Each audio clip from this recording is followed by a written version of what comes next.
Alors, maintenant, je vais créer un faux plafond. Donc, pour créer des faux plafonds, on a l'outil plafond ici, d'accord, qui crée un plafond à une distance spécifiée. Pour cela, déjà, si je regarde à l'intérieur de ma maison, je me rends compte que mes murs montent jusqu'au toit, et peut-être que ça m'intéresse pas si je fais un faux plafond. Donc, ou même si je veux faire des combles.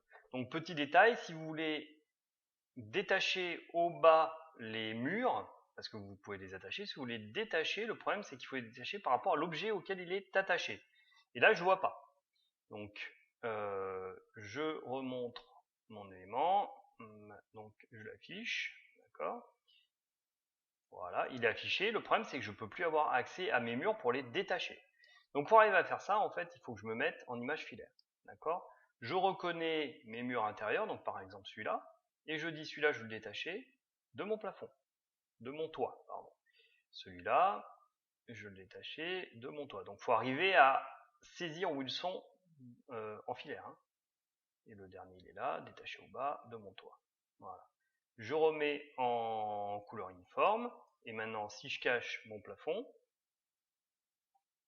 je vois que tous mes murs sont bien descendus.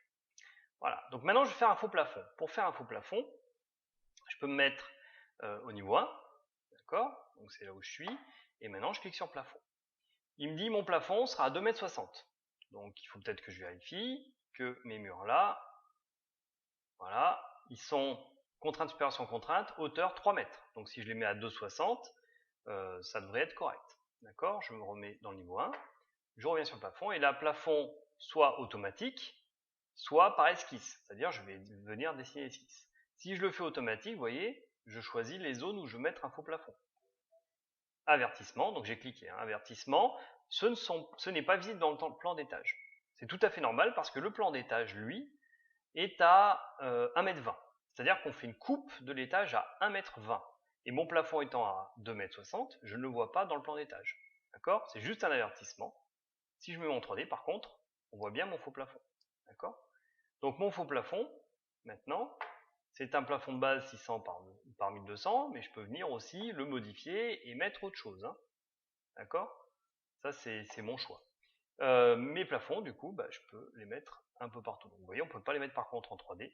Je suis obligé d'aller sur le niveau 1, plafond, ici, ici, ici, ici, voilà, il met l'avertissement à chaque fois, et voilà, donc mes faux plafonds. Bien sûr, les faux plafonds, je peux aussi les mettre au niveau 0. Bien évidemment. On peut mettre des faux plafonds partout où on veut. Donc bon, moi je vais mettre ça à tous les niveaux, voilà, et donc vous aurez toujours le même message d'erreur. Voilà. Donc vous voyez que les faux plafonds automatiquement, c'est très facile à faire. Si je cache, donc si même pas besoin de cacher, on voit, hein, si je vais quand même le cacher, masquer la vue élément, on voit bien ma dalle et on voit mon faux plafond. D'accord? D'accord, on voit le quadrillage de mon faux plafond. Donc voilà pour les faux plafonds, il ne faut pas aller forcément plus loin pour ça, mais c'est vrai que là, vu ce qu'on a fait, on pourrait imaginer derrière avoir une nouvelle dalle, et puis avoir pourquoi pas une charpente.